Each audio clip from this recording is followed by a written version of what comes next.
Assalamualaikum warahmatullahi wabarakatuh. Selamat datang kembali di kelas saya, kelas simulasi dan komunikasi digital. Pada pertemuan kali ini kita akan melanjutkan materi yang berikutnya, yaitu materi yang keempat, yaitu KD 3.4 menerapkan logika dan operasi perhitungan data, dan KD 4.4 mengoperasikan perangkat lunak pengolah angka. Materi pembelajaran. Pada materi pembelajaran kali ini yang kita pelajari yaitu merumuskan definisi perangkat lunak pengolah angka, mengumpulkan data tentang operator matematika, mengolah data menggunakan perangkat lunak pengolah angka, mengamati dan mengidentifikasi dan merumuskan masalah tentang fungsi logika di formula pada perangkat lunak pengolah angka. Dan yang terakhir, kita akan mempelajari cara mengkomunikasikan data hasil pengolahan dan akan disajikan dalam bentuk grafik dan diagram.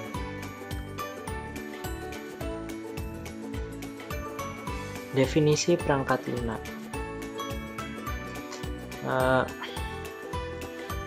Pekerjaan yang kita lakukan dengan komputer tidak selalu menggunakan dengan huruf atau teks, tetapi juga menggunakan angka atau numerik. Perangkat lunak pengolah angka adalah buku kerja elektronik yang terdiri dari beberapa lembar kerja atau sheet. Nah, kita ulangi. Perangkat lunak pengolah angka adalah buku kerja elektronik yang terdiri dari beberapa lembar kerja atau sheet yang berorientasi pada pengolahan data angka. Jadi, pada perangkat lunak pengolah angka, lembar kerja yang kita gunakan adalah sheet, di mana orientasi data yang diolah di dalamnya adalah berupa data angka. Selain dapat mengolah angka, aplikasi ini mampu bekerja sebagai database. Terdapat beberapa aplikasi pengolah angka yang dapat digunakan, diantaranya adalah Microsoft Excel, Lotus, SuperCalc, dan QPro. Pada kesempatan kali ini, kita akan mempelajari salah satu perangkat lunak pengolah angka yang berbasis Windows, yaitu Microsoft Excel. Microsoft Excel sendiri merupakan aplikasi yang berorientasi pada pengolahan data angka. Excel mampu mengolah angka untuk fungsi matematika, fungsi statistika, fungsi keuangan, dan fungsi logika. Bahkan perhitungan gaji karyawan baik dengan neraca maupun laporan keuangan dapat dilakukan dengan menggunakan Microsoft Excel. Microsoft Excel sendiri dikembangkan oleh Microsoft Corporation, telah banyak digunakan oleh perorangan maupun perusahaan-perusahaan yang ada di dunia. Kemampuannya yang secara cepat dan tepat dalam membantu pekerjaan sudah tidak diragukan lagi. Fasilitas di dalam Microsoft Excel terus berkembang seiring waktu dan memberi kemudahan bagi penggunanya dari versi ke versi. Selanjutnya, proses atau kegiatan yang dapat dilakukan oleh Microsoft Excel antara lain. Nah, yang pertama ada perhitungan dengan rumus sederhana. Jadi di sini kita bisa melakukan perhitungan menggunakan rumus yang sangat sederhana. Kita juga bisa melakukan perhitungan data dengan menggunakan rumus yang sangat kompleks. Selanjutnya kita bisa melakukan perhitungan data statistika, perhitungan keuangan, pengolahan angka menjadi grafik, dan yang terakhir adalah pengolahan database. Nah, fitur-fitur yang dapat di dalam Microsoft Excel bisa dilihat pada gambar berikut. Nah, penjelasannya nanti akan saya contohkan. Nah, yang pertama adalah title bar. Nah, menampilkan nama workbook yang sedang aktif atau dibuka. Secara default nama workbook pada Microsoft Excel adalah book 1. Nah, dimana title bar ini sama seperti yang ada di Microsoft Word. Jadi di sini adalah title. Jadi ketika kita memberi nama lembar kerja kita, workbook yang ada di Microsoft Excel. Ini adalah namanya title bar, sama seperti yang ada di Microsoft Word yang kemarin. Selanjutnya ada Quick Access Toolbar, berfungsi untuk menampilkan perintah yang sering digunakan pada Microsoft Excel. Anda dapat mengurangi, menambahkan perintah yang ditampilkan pada Quick Access Toolbar. Nah, biasanya untuk Quick Access Toolbar di sini ada tombol Undo, Redo, Save yang sering kita ketahui. Selanjutnya ada tombol Minimize, Maximize, dan Close yang ada di pojok kanan sebelah sini. Ini ada yang namanya Minimize, terus ada Maximize, dan ini adalah tombol Close-nya. Selanjutnya Ribbon. Nah, Ribbon sendiri adalah deretan tab yang berdasarkan kategori atau fitur tertentu yang sudah dikelompokkan. Nah, di sini pada Ribbon ada Home, Insert, Back Layout, Formula, Data, Review, View, Helps. Nah, ini ada tambahan plugin dari PDF Worksheet Reader. Nah, ini adalah fitur-fitur yang ada pada deretan tab pada Ribbon. Selanjutnya ada Group Ribbon atau Ribbon Group, merupakan kumpulan fitur yang dikelompokkan berdasarkan grup pekerjaan yang saling berhubungan seperti pengaturan font, ukuran font, warna font, dan tab home, dan lain sebagainya. Nah, di sini juga kita ada yang namanya seperti yang ada di Word. Nah, kita melakukan peletakan teks di icon left, icon center, icon right. Dan selanjutnya ada cell name. Nah, cell name ini adalah nama dari sel, berfungsi untuk menampilkan indeks atau nama sel yang sedang aktif. Itu adalah cell name. Kemudian ada lagi formula bar, di mana berfungsi untuk memberikan formula atau rumus pada sel yang sedang aktif. Anda juga dapat mendefinisikan nilai numerik maupun teks pada formula bar yang ada di sini. Di bawahnya Ribbon Group. Selanjutnya ada yang namanya kolom atau column, berfungsi untuk menampilkan nama kolom yang diidentifikasi dengan huruf A, B, dan seterusnya. Anda juga dapat melakukan pindah kolom dengan menekan kontrol arah kanan untuk menuju kolom sampai kolom terakhir. Jadi ketika kita ingin pindah ke kolom A, B, C, D, kita bisa melakukan kontrol plus arah kanan. Selanjutnya ada yang namanya row atau baris, berfungsi untuk menampilkan indeks baris pada Microsoft Excel yang diidentifikasikan dengan angka 1, 2, 3, dan seterusnya. Ini 1, 2, 3, dan seterusnya. Nah, kita bisa melakukan pindah row, pindah baris dengan cara menekan kontrol plus arah bawah.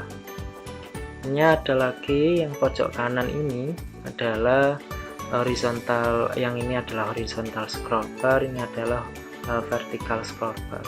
Horizontal scroll bar adalah berfungsi untuk berpindah dari kiri dan ke kanan pada lembar kerja, kalau yang vertical scroll bar dari atas ke bawah. Selanjutnya ada yang namanya lagi Pack View. Nah, Pack View adalah deretan tab yang berisi zoom. Nah, zoom sendiri berguna untuk memperbesar atau memperkecil tampilan lembar kerja, ini yang namanya zoom.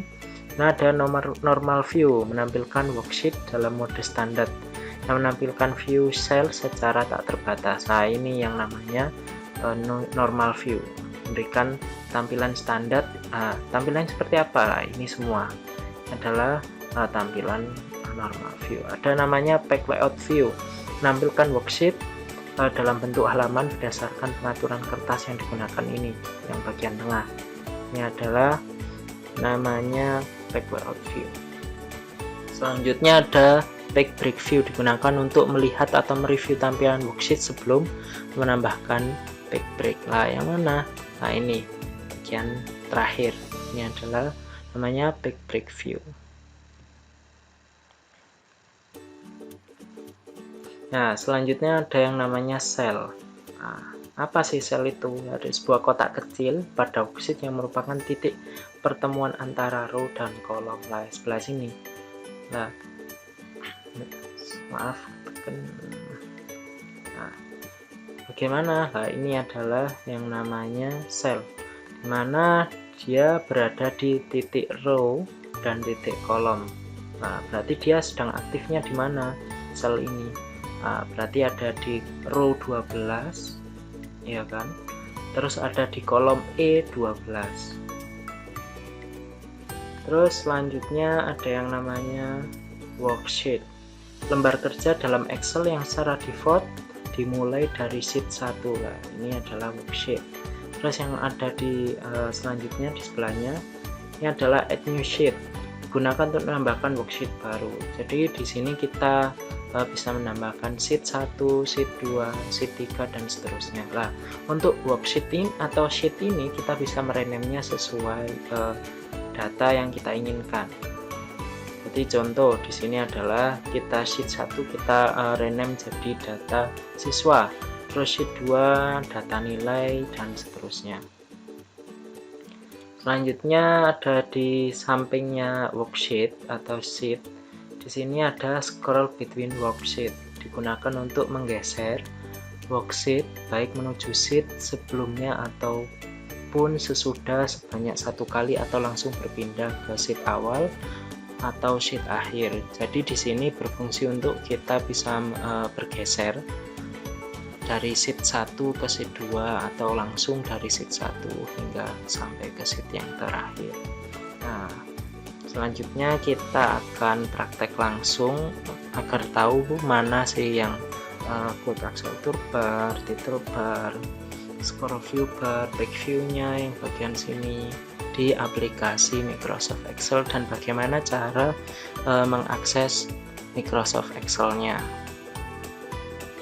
Nah, selanjutnya kita akan belajar cara membuka aplikasi Microsoft Excel.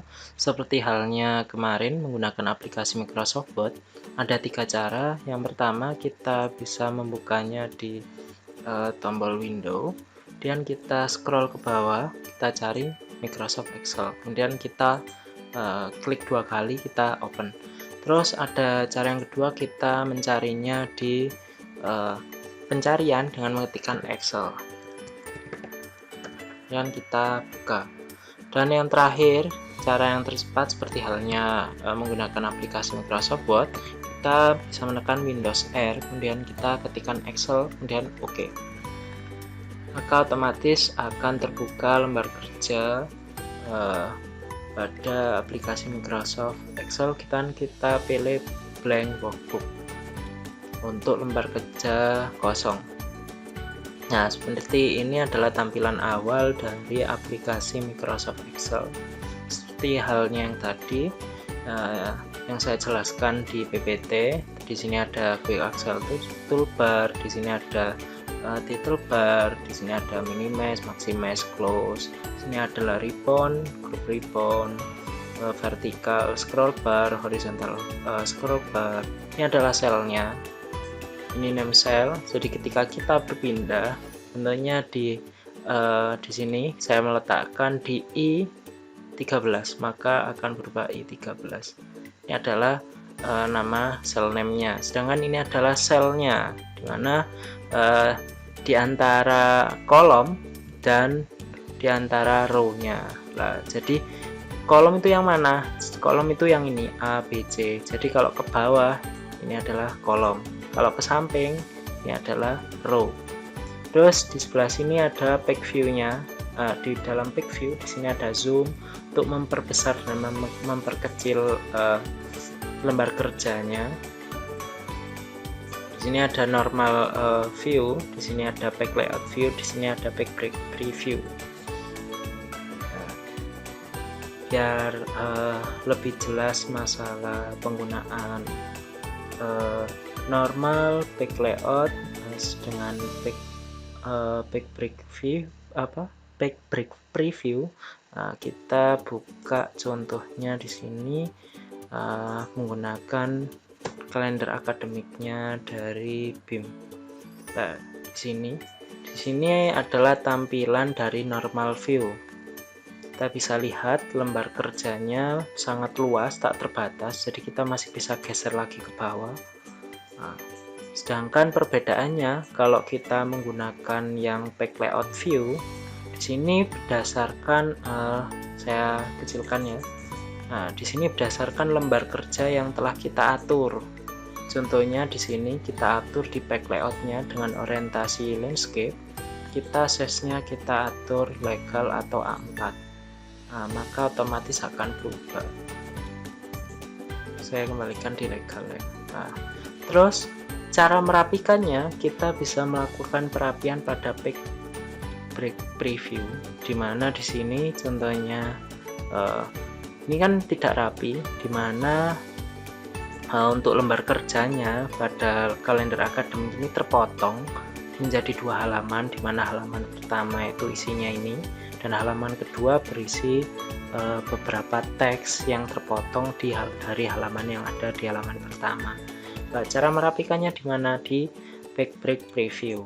Nah, di sini kita bisa tarik ke bawah tampilan yang garis biru ini, kita tarik ke bawah, maka otomatis di pack layout tampilan lembar kerjanya akan menjadi 1 halaman saja, kan lebih rapi.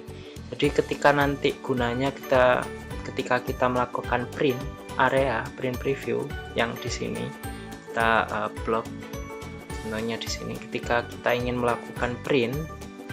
Nah, kita print set areanya, kemudian kita lakukan Ctrl P, maka tampilannya akan lebih rapi. Jadi akan menjadi 1 halaman atau 1 lembar penuh. Jadi tidak ada halaman yang terfoto. Bandingkan dengan jika kita lakukan back Ctrl Z. Di sini saya kembalikan misalnya sini. Nah, jika di sini lembar kerjanya tidak kita tarik, yang biru-biru ini tidak kita tarik, otomatis akan menjadi 2 halaman seperti tadi. Maka ketika kita melakukan print, nah, yang di sini ini akan terpotong menjadi 2 halaman, berbeda dengan yang tadi. Nah, seperti ini. Ada teks yang jatuh di halaman yang kedua. Nah, mungkin di sini teman-teman lebih dapat gambaran yang lebih jelas ya ketika ingin melakukan print data pada lembar kerja Excel. Terus seperti tadi ada yang namanya sheet di sini. Nah, contohnya yang di lembar kosong. Nah, di sini ada sheet atau worksheet. Di sini adalah lembar kerja kita. Kita bisa melakukan penambahan. Nah, sebanyak mungkin. Nah, contohnya seperti yang di sini, yang di kalender pendidikan. Di sini ada tabel 1 dan tabel 2. Nah, di sini ada lembar kerja yang berbeda, yang dimana lembar kerja yang pertama, tabel 1 berisi kalender pendidikan SMK BIM, dan kalender yang kedua ini adalah kalender di tahun 2020 hingga tahun 2021. Kemudian selanjutnya kita akan belajar menggunakan formula bar, di mana pada formula bar di sini kita bisa mendefinisikan data berupa teks maupun data berupa nilai numerik. Nah, contohnya di sini saya mendefinisikan pada sel A1, definisikan isinya adalah barang. Kemudian di sini saya mendefinisikan pada sel B1 atau kolom B1. Di sini saya mengetikkan jumlah ya. Kemudian di sini saya mendefinisikan data teks harga. Kemudian di sini adalah mendefinisikan total harga. Nah, di sini kemudian saya mengetikkan jenis barangnya. Contohnya di sini ada gula. Kemudian Di sini lagi ada yang namanya garam, kemudian ada yang namanya lagi contohnya beras. Dan contohnya di sini ada jumlahnya 2, 3, terus kemudian berasnya mungkin di sini ada 1. Dan harganya di sini mungkin 15.000, 5.000, dan berasnya harganya 20.000. Nah, enaknya di sini ketika kita menggunakan Excel, kita bisa melakukan perhitungan menggunakan operator perhitungan yang sederhana. Contohnya di sini saya mengalihkan jumlah barang dengan harganya. Contohnya di sini saya mengalihkan jumlah barang B2 di sini dengan harganya gula di sini 15.000. Maka hasilnya akan menjadi 30.000. Lah, enaknya di sini kita tidak perlu mendefinisikan ulang rumusnya ini, rumus pengalian dari jumlah barang dikalikan dengan harga. Kita cukup menariknya ke bawah. Nah, maka otomatis akan dilakukan penggunaan rumus yang sama pada masing-masing sel ini. Nah, dengan syarat apabila rumus yang di sini ketika kita mendefinisikan rumus di bagian total harga yang ada di sini B2 dikali C2 ini dengan syarat nilainya yang di sini itu harus sama. Jadi contohnya kalau seandainya di sini saya kosong, ketika saya menarik di bawah maka tidak ada nilai yang dihitung, maka 0. Karena di sini dihitung tidak ada didefinisikan nilai jumlah maupun nilai barangnya. Maka walaupun kita melakukan perumusan pada kolom sel B5 dan juga C5, di sini tetap ditulis rumusnya namun tidak ada perhitungan di sini. Nah, mungkin di situ teman-teman dapat gambaran ya dari penggunaan formula bar dalam mendefinisikan teks maupun penggunaan data numerik atau melakukan perhitungan secara sederhana. Nah, selanjutnya di sini kan tidak rapi ya. Di sini kita bisa melakukan merapikan data ini dengan menggunakan fungsi yang ada di grup ribbon atau ribbon group. Nah, di sini kita bisa mengatur fontnya. Di sini contohnya saya menggunakan Times New Roman dan fontnya saya menggunakan ukuran teks 12 dan saya yang bagian atas ingin dipertebal. Nah, dan di sini juga perbedaannya dari Microsoft Word. Kalau di Microsoft Word yang tertera di bagian grup ribbonnya hanya elegant left, elegant center, elegant right. Namun untuk di Microsoft Excel di sini ada yang namanya top elegant, middle elegant, dan yang terakhir adalah bottom elegant. Gunanya apa di sini? Jika kita melakukan elegant left untuk top, maka di sini akan berada di atas. Biar lebih jelasnya saya akan menggroup dulu bagian row-nya, kemudian saya tarik ukurannya biar sama-sama besar, biar kelihatan lah di sini. Di sini maka akan teks yang ada di sini maka akan ada di sebelah atas sendiri. Sedangkan jika saya menggantinya di middle elegant maka akan berada di tengah. Sedangkan jika saya memilih bottom elegant maka teks akan berada di bawah seperti ini. Nah, saya milih yang bagian tengah di sini biar rapi, dan saya pilih yang elegant center. Nah, biar rapi di tengah. Saya kembalikan, saya blok lagi di row, dan saya atur row-nya lebarnya, ukuran besarnya seberapa. Nah, seperti ini. Nah, maka akan terlihat rapi. Di grup Ribbon di sini ada beberapa fitur seperti halnya yang sama saja yang ada di Microsoft Word, namun perbedaannya mungkin hanya di bagian sini. Di sini adalah pengaturan nomor formatnya, ada general, ada number, currency, accounting, dan lain sebagainya. Semuanya memiliki fungsi masing-masing. Nah, di sini adalah pengaturan tabelnya. Contohnya, saya melakukan format as tabel, kita bisa memilih model tabel yang akan kita gunakan. Contohnya saya pilih blue style, maka otomatis akan diformat berdasarkan tabelnya di sini. Ibaratnya di sini adalah temanya.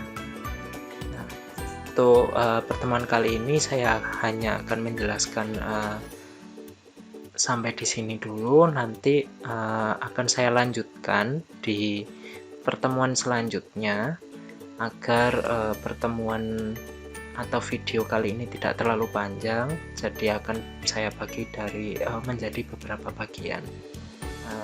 Sebenarnya terima kasih telah melihat penjelasan dari saya. Kurang lebihnya saya mohon maaf. Terima kasih. Assalamualaikum warahmatullahi wabarakatuh.